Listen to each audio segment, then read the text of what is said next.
then the country could get something very positive out of it. No, we always lose. You're endlessly optimistic. I'm done. I allowed myself to have maybe a little tiny sliver of hope, thinking that there's a portion of the Trump base that's actually serious about changing the system to benefit the American people. Everyone's full of crap. No one cares about anything but themselves. No. Let's keep it real, Cenk. The vanguard will be there, sir. Yeah, let's take a look at this TYT debate from the other night on air. Bit of an interesting exchange between Cenk and Ana. Ana specifically seems pretty fed up, and that led to a pretty fascinating admission, I would say. Interesting. I haven't. He says he's going to keep spending more and more money into politics. Yeah. In fact, he was a lot more threatening toward Trump yesterday, and also anyone who votes in favor of the so-called big beautiful bill. He had posted on X, "It is obvious with the insane spending of this bill, which increases the debt ceiling by a record $5 trillion, that we live in a one-party country, the Porky Pig Party. Time for a new political party that actually cares about the people." Elon, listen, I'm gonna answer the poll, okay? I don't know whether it's gonna be Trump or Elon Musk who wins the so-called long war. What I do know is that the American people lose no matter what. Okay, Elon Musk doesn't care about the people. He doesn't. Okay, this notion that he's concerned about the debt is hilarious to me, because he wasn't whining about the debt at all when it came to subsidies that he was enjoying. Yeah, I mean, look, $38 billion in subsidies and grant and all sorts of government contracts and grants.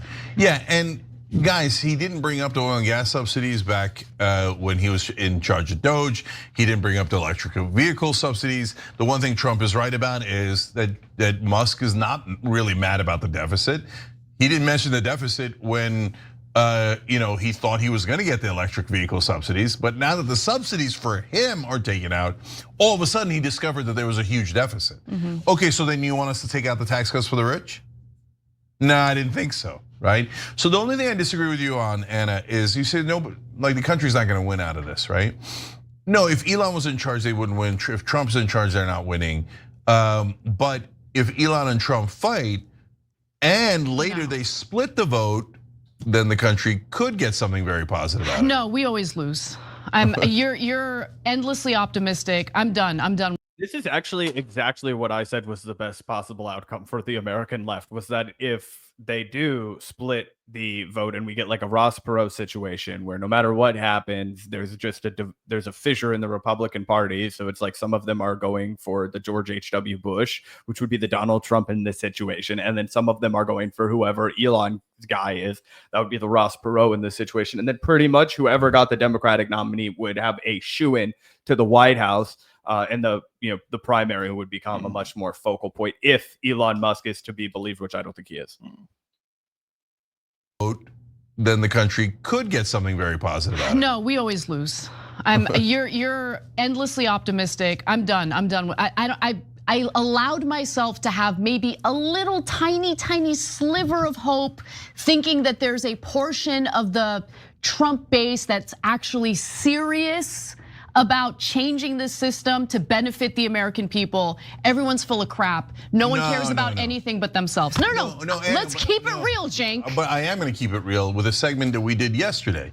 So remember, again. So again, this is so funny because despite the fact that Cenk has mostly turned on MAGA, he still does go out here and defend his ridiculous theory on shows like Crystal Kyle and Friends that no, we can't yell at MAGA. We can't call MAGA a Nazi movement. We have to drink beer with them and pander to them and go on their shows and give them softball interviews, yada, yada, yada.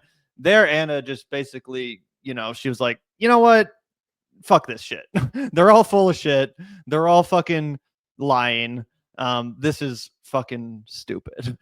So we'll see, if that holds. I think Anna's still a member of the Her Take show. So, she's going to have to go hang out with a lot of those people soon, every week, that is. But, do you think that actually potentially represents Ana realizing the errors in her way, maybe being like, God damn it, I did get this one really fucking wrong. I mean, in a sense, yes, it's humiliating for her because she does watch our show and we screamed this exact analysis at her face at the top of our lungs, just like we did at Cenk Uygur, right? We should remember that Cenk Uygur was one of the last holdouts saying that Josh Hawley actually gave a shit about the Medicare amendment. He went on air. He said, Josh Hawley, he's a real populist guy. You might not like anything else about him. I don't like anything else about him, but he cares about Medicare. And I knew that wasn't true, right? I'd had my row with Zed Jelani where I was like, hey, man, listen.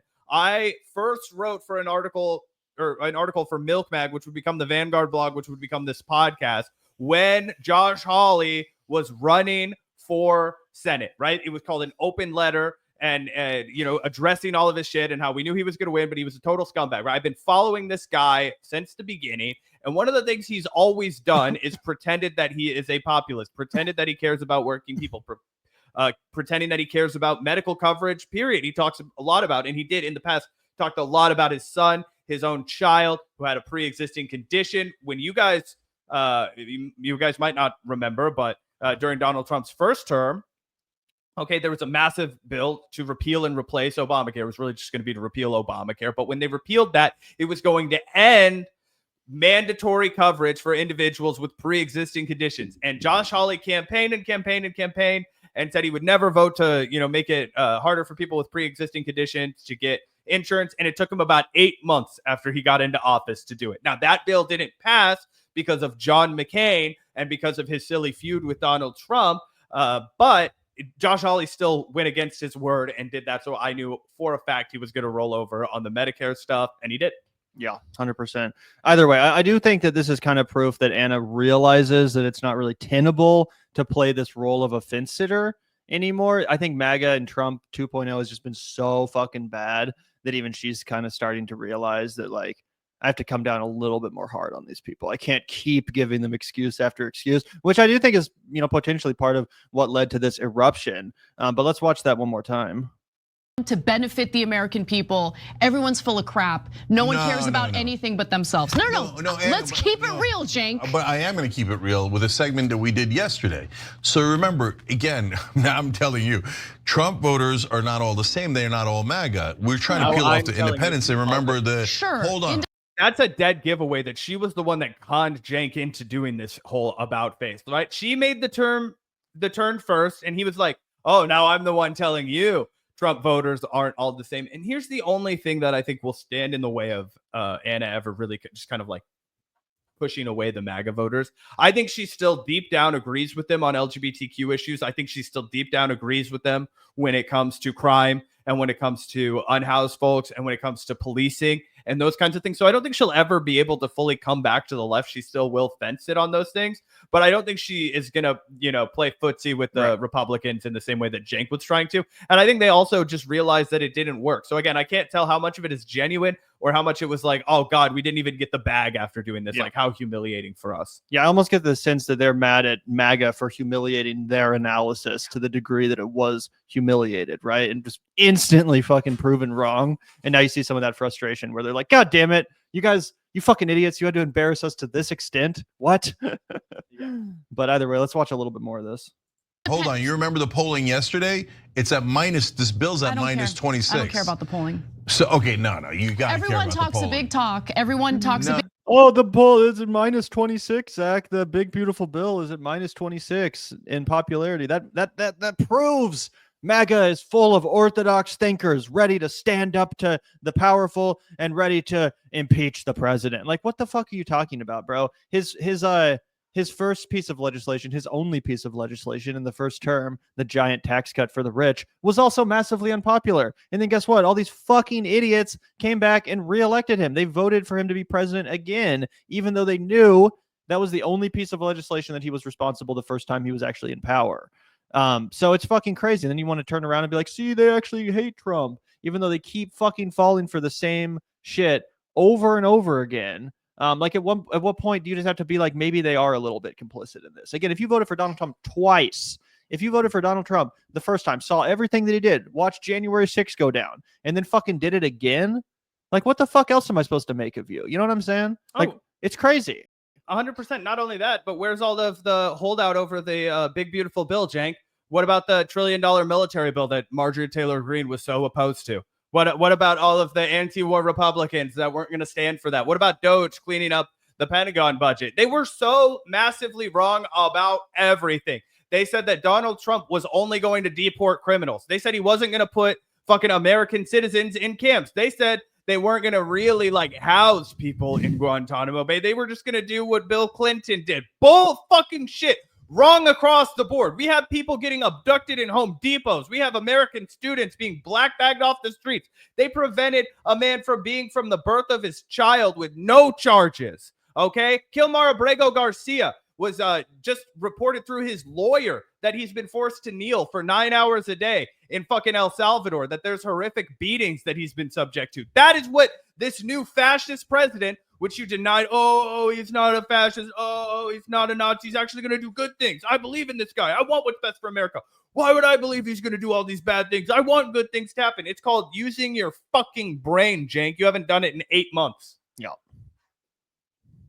Game when it comes to the polls, or oh no, I'm gonna put my foot down and this is what I believe. But when push comes to shove, everyone caves and does exactly what we predict they're gonna do. But in terms of the American people, forget the politicians. Of course, that's true about the politicians. They're all crooks. We've said that 100 times. In fact, thousands of times throughout all these years. No, I'm talking about the voters. Those independent voters do flip flop. They did vote for Obama. Independent voters they do, did yes. vote for Trump. Yes. They are flipping and flopping. They are flipping and flopping. And they do care. So like and they are paying it some degree of attention because the Democratic Party lost young African Americans slightly, but it made a difference. Lost Latinos big time. Lost a big chunk of younger voters. Why? Because they were paying attention and they thought the Democrats didn't deliver, right? So now, and they made the mistake of thinking, well, maybe Trump will deliver. He's not a normal politician, right? But it turns out he's abnormal, as we knew, abnormal in the wrong ways, right? Oh, I'm gonna arrest anyone who criticizes me, blah, right? But in terms of tax cuts for the rich and giant deficits, he's the most normal politician you've ever seen. So those independent voters are not going to get pissed again, and they're gonna wanna vote for someone else. And at that point, that's why I started Rebellion PAC. Because at that point, you have to give them a real choice, a real option, not a fake corporate.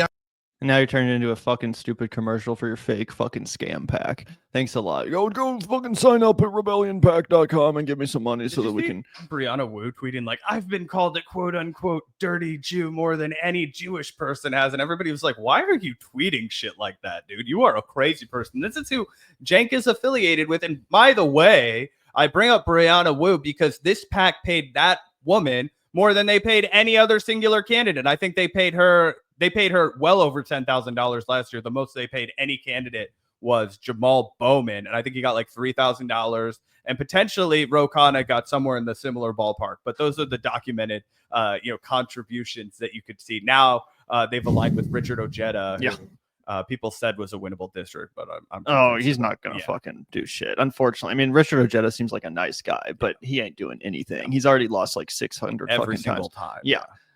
Either way, again, no shade to the dude. He seems like a nice guy. His heart is in the right place. But again, what's with this like fucking 2017 analysis of like, hey, like a lot of Trump voters, they didn't really know what they were signing up for. You know, they thought they were just going to be like throwing a grenade into the establishment, bro. And it turns out that they got fooled.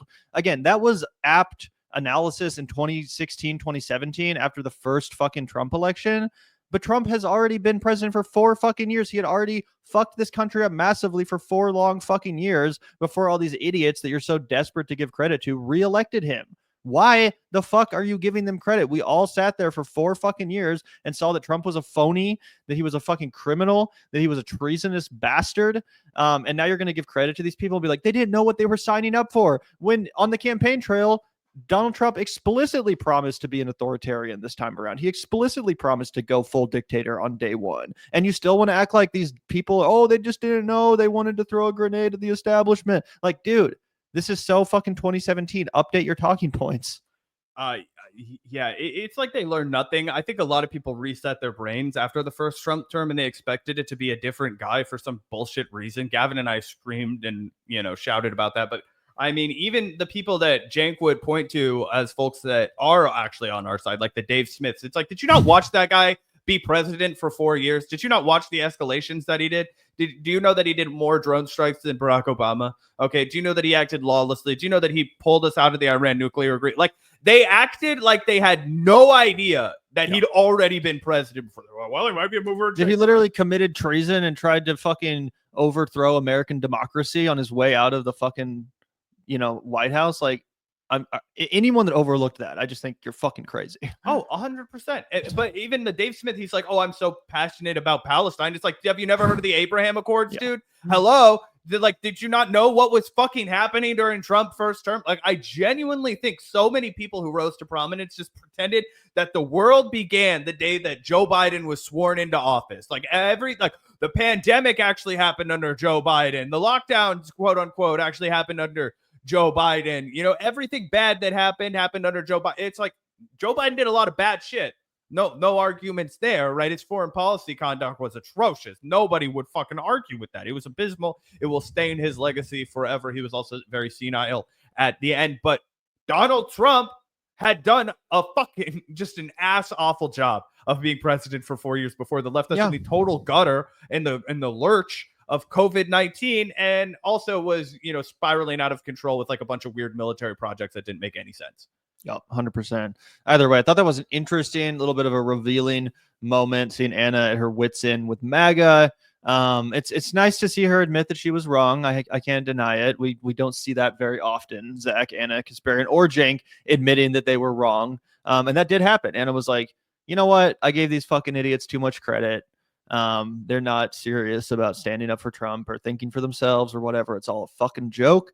And obviously, Anna's had moments like that before in regard to both the right and the left, but I did think it was pretty interesting. So hopefully she continues in the right direction, I guess. Although I agree that it's potentially also just a save face now that she's been so humiliated, and now that both of their theories have both just completely imploded almost immediately as soon as Trump was reelected. Yep, 100%.